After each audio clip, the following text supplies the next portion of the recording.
Welcome to CZ classes. आज हम संज्ञा जो हमने एक भाग कर लिया है और हिंदी का ये आपका चौथा भाग है। संज्ञा में आज दूसरा पार्ट हम करने जा रहे हैं। अभी तक जो बातें संज्ञा के बारे में हमने जानी थी, एक बार उनके ऊपर हल्का हल्का बात कर लेते हैं। तो आप संज्ञा किसे कहते हैं? जो भी आंख से आपके दिख रहा है और जिस वस्तु का कोई नाम है वो हमारी संज्ञा होगी। और जो हमारी फीलिंग्स होती हैं, जो भाव होते हैं, उनको भी हम संज्ञा के नाम से जानते हैं। हमने जाना था दृश्य हो, और इधर हमने जाना था अदृश्य, अदृश्य है, और इधर हमने जाना था आपका दृश्य का मामला। दृश्य में हमने आपसे कहा था कि दृश्य हो और इसका कोई नाम हो तो हम कह देंगे वो आपकी संज्ञा है। अब दूसरी भाषा में पार्ट 1 में इनकी बातें हो चुकी हैं।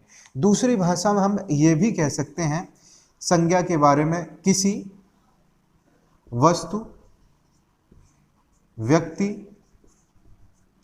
स्थान तथा भाव को। व्यक्ति का नाम हो, वस्तु का नाम हो, स्थान का नाम हो या कोई आपका भाव हो, ये सभी संज्ञाएं होती हैं।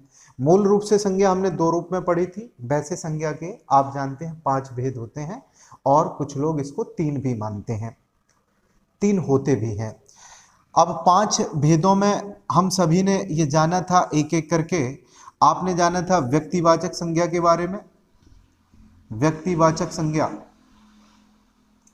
व्यक्तिवाचक संज्ञा के बाद में आपने देखा था जातिवाचक, जातिवाचक। तीसरा था आपका द्रव्यवाचक, चौथा है आपका समूहवाचक, और 5वीं अगर संज्ञा की बात कर लें तो भाववाचक संज्ञा। 5वीं कौन सी? यहां पे लिख देते हैं, 5वीं भाववाचक। अब दूसरी इंपॉर्टेंट बात, आपने ये जाना था कि द्रव्यवाचक और समूहवाचक को आप जातिवाचक में रख सकते हैं। क्या जाना था? कि द्रव्यवाचक और समूहवाचक को हम लोग जातिवाचक संज्ञा में रख सकते हैं, जातिवाचक में। मान लीजिए ऑप्शन आपका ऐसा आ जाए कि सोना क्या है, सोना क्या है, दूध क्या है, दूध क्या है, दही क्या है, कौन सी संज्ञा में आप लोग गिनेंगे? तो याद रखना, ये सभी आपके सोना चांदी हो गया, दूध हो गया, ये सब द्रव्यवाचक संज्ञाएं होती हैं। यदि ऑप्शन में द्रव्यवाचक संज्ञा ना रहे तब आप लोग टिक करेंगे जातिवाचक संज्ञा को। ऐसी समूहवाचक की बात करें तो समूह में आपका क्या हो गया? कक्षा यानी कि क्लास। क्लास आपका एक क्या है? समूह है, समूह है। जितनी भी चीजें झुंड में होती हैं उनको हम लोग समूहवाचक में गिनते हैं। लेकिन द्रव्यवाचक और समूहवाचक को हमने कहा था आपसे कि जातिवाचक में आप लोग इसको मानेंगे। इसके बाद में भाववाचक के बारे में हमने लोगों ने बात कर ली थी, फीलिंग्स की बात की थी, तो इनके बारे में विस्तार से हमने बातचीत कर रखी है। अब देखिए, इन 2 को हटाकर द्रव्यवाचक और समूहवाचक की जो भी बातें हैं वो आपकी किस में गिनी जाएंगी? जातिवाचक में। तो इस आधार पे हम कह सकते हैं कि संज्ञाएं आपकी 3 ही हैं, एक व्यक्तिवाचक, एक जातिवाचक, और तीसरी आपकी कौन बची? भाववाचक, भाववाचक। अब व्यक्तिवाचक संज्ञाएं वे संज्ञाएं होती हैं, व्यक्तिवाचक संज्ञाएं वे संज्ञाएं होती हैं जिनका बहुवचन नहीं बनाया जा सकता। महत्वपूर्ण बात है, इंपॉर्टेंट बात है कि इसका बहुवचन नहीं होगा, बहुवचन नहीं होगा, बहुवचन नहीं होगा। इस बात को हमको याद रखना होगा। व्यक्ति विशेष का नाम होगा। व्यक्ति विशेष मतलब जैसे हमने कह दिया मोहन। अब मोहन आप सभी जानते हैं, हमने कहा मोहन एक अच्छा लड़का है, मोहन को अंडरलाइन कर दिया, मोहन एक अच्छा लड़का है। अब इसमें मोहन को अंडरलाइन कर दिया और हमने आपसे पूछ लिया, बताइए मोहन कौन सी संज्ञा है? ऑप्शन आपके ये रहे, व्यक्तिवाचक, जातिवाचक, भाववाचक। तो आप सही उत्तर टिक करेंगे। कैसे टिक करेंगे? आप जानते हैं इसका बहुवचन आपको नहीं बनाना है। अगर बहुवचन इसका नहीं बनेगा तो इसका मतलब ये व्यक्तिवाचक संज्ञा होगी। मोहनो आपने कभी पढ़ा है? मोहनो, मोहनो, होता ही नहीं है, होता ही नहीं है। तो इसका मतलब ये हुआ व्यक्तिवाचक संज्ञा में दो बातें महत्वपूर्ण है, इसका बहुवचन नहीं होगा और साथ साथ में ये अगर हम दूसरी भाषा में इसकी बात करें तो ये सब बातें दृश्य होंगी। व्यक्तिवाचक संज्ञा की बहुत महत्वपूर्ण बात, एक तो दृश्य होना चाहिए, पहली कंडीशन क्या है, दृश्य होना चाहिए।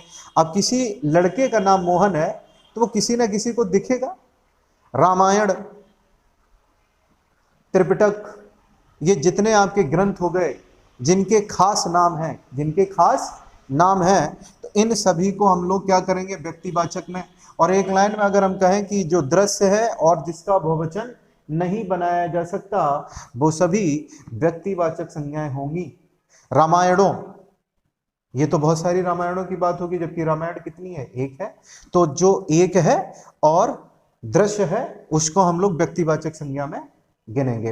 अब दूसरी बात, जातिवाचक की आप पहचान कैसे करेंगे, जातिवाचक कौन होगा, तो इधर तो आपका हो गया दृश्य और बहुवचन नहीं होगा, यहां पे आपको लिखना पड़ेगा दृश्य प्लस बहुवचन।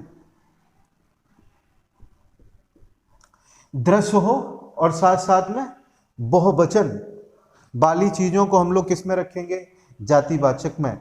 जैसे हमने कहा कक्षा, क्लास दिखती है और क्लास में बहुत सारे लोग होते हैं, बहुत सारे स्टूडेंट्स होते हैं, इसका मतलब इसमें जातिवाचक में इसको गिना जा सकता है। जातिवाचक ना हो तो उसको, क्लास को, कक्षा को आप समूहवाचक में भी रखते हैं। तो यहाँ ध्यान देने वाली बातें हैं, जातिवाचक में कौन कौन आएगा, दृश्य हो और बहुवचन हो। हमने आपसे कह दिया पुस्तक, अब पुस्तक है, पुस्तक, पुस्तक एक वचन है, इसका बहुवचन क्या होता है, पुस्तकें, इसका बहुवचन क्या हो गया, पुस्तकें। ऐसी संज्ञाएं, ध्यान से सुनना, ऐसी संज्ञाएं जिनका बहुवचन बनाया जा सकता है, ऐसी संज्ञाएं जिनका बहुवचन बनाया जा सकता है वो सभी जातिवाचक संज्ञा में गिनी जाती हैं। जैसे हमने पुस्तक की बात कर ली, पुस्तक की हमने बात कर ली, दुनिया में जितनी पुस्तकें हैं इसके अंतर्गत सभी आ जाएंगी। दुनिया में जितनी भी पुस्तकें हैं वो सभी इसके अंतर्गत आ जाएंगी। तो जातिवाचक यानी कि कॉमन एक बात हमने कर दी, दुनिया की सभी पुस्तकें, तो वो सभी आपकी जातिवाचक में गिनी जाएंगी। सिंपल सी बात आप लोग याद रखेंगे, दृश्य होना चाहिए और बहुवचन तो जातिवाचक होगा। दूसरी बात, ऐसी संज्ञाएं, ऐसी संज्ञाएं जिनका बहुवचन बनाया जा सकता है वो सभी जातिवाचक में गिनी जाएंगी। हो गई कंप्लीट बात। भाववाचक संज्ञा क्या होती है, तो भाववाचक संज्ञा में आपको याद रखना होगा, पहली बात आदृश्य हो, आदृश्य, हमने आपसे कहा था कि भाव कभी दिखते नहीं हैं, आदृश्य हो, साथ साथ में एक वचन हो, साथ साथ में एक वचन हो, आदृश्य हो और एक वचन हो, तो निश्चित रूप से वो भाववाचक संज्ञा में आपकी गिनी जाएंगी।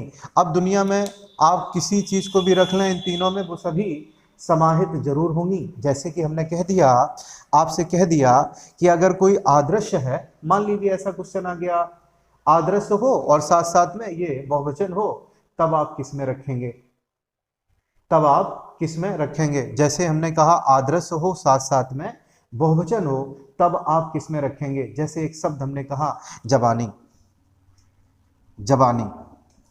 अब जवानी आप सभी जानते हैं कि जवानी दिखती नहीं है और जवानी एक वचन है। जवानी तो आपका भाववाचक है, लेकिन अगर हम इसका बहुवचन बना दें, बहुवचन अगर हम बना दें तो आपका क्या बनेगा, जवानियां, जवानियां। अब कोई पूछ ले आपसे कि जवानियां आपका क्या है, ये भाववाचक है, जातिवाचक है या व्यक्तिवाचक है, तो आप कुछ नहीं करेंगे, बहुत सिंपल सी बात याद रखेंगे। अगर भाववाचक संज्ञा का, अगर भाववाचक संज्ञा का बहुवचन बना दिया जाए, बहुवचन बना दिया जाए तो वह जातिवाचक संज्ञा हो जाती है। यदि भाववाचक संज्ञा का बहुवचन अगर बना दिया जाए, बहुवचन जिसका बन सकता है उसी की बात कर रहे हैं, तो वो अब भाववाचक संज्ञा नहीं रहेगी, जातिवाचक संज्ञा में गिनी जाएगी। जवानी हो गया, बुराई हो गया, बुराई कहाँ दिखती है, मेहरबानी हो गया, मेहरबानी का मेहरबानियाँ, जब आप मेहरबानी का मेहरबानियाँ करेंगे तो मेहरबानी मेहरबानी मेहरबानी तो आपकी भाववाचक होगी, लेकिन मेहरबानियाँ आपकी जातिवाचक में गिनी जाएंगी। ये आपका कंसेप्ट था सिंपल सा संज्ञा का। अब संज्ञा के बारे में जितनी भी बातें हैं आप सभी आप उसको हल कर सकते हैं। बहुत आसान सी बात है, प्रैक्टिस आप लोग कर सकते हैं और एक एक क्वेश्चन से आप लोग प्रैक्टिस जब करेंगे एक एक क्वेश्चनों की, तो निश्चित रूप से इन सभी बातों से आपको फायदा जरूर होगा। एक आध क्वेश्चन को हम लोग देख लेते हैं कैसे क्वेश्चन आपसे पूछे जाते हैं। हमने पहला क्वेश्चन लिख दिया, मोहन बहुत बहादुर है, बहुत बहादुर है। अब अपने रूलों को लगाते हैं। मोहन, वैसे आप जानते हैं मोहन की व्यक्तिवाचक होगा। अब हमने व्यक्तिवाचक में पढ़ा क्या है, व्यक्तिवाचक में हमने पढ़ा है एक वचन हो, एक वचन प्लस, एक वचन तो है प्लस दृश्य हो। तो ये इसकी कंडीशन देखो यहाँ पे बन रही है, मोहन एक वचन है और साथ साथ में आपका दृश्य है, साथ साथ में दृश्य है। इसका मतलब मोहन पे अंडरलाइन अगर आपकी आएगी तो आप लोग किसको टिक करेंगे, व्यक्तिवाचक संज्ञा को टिक करेंगे।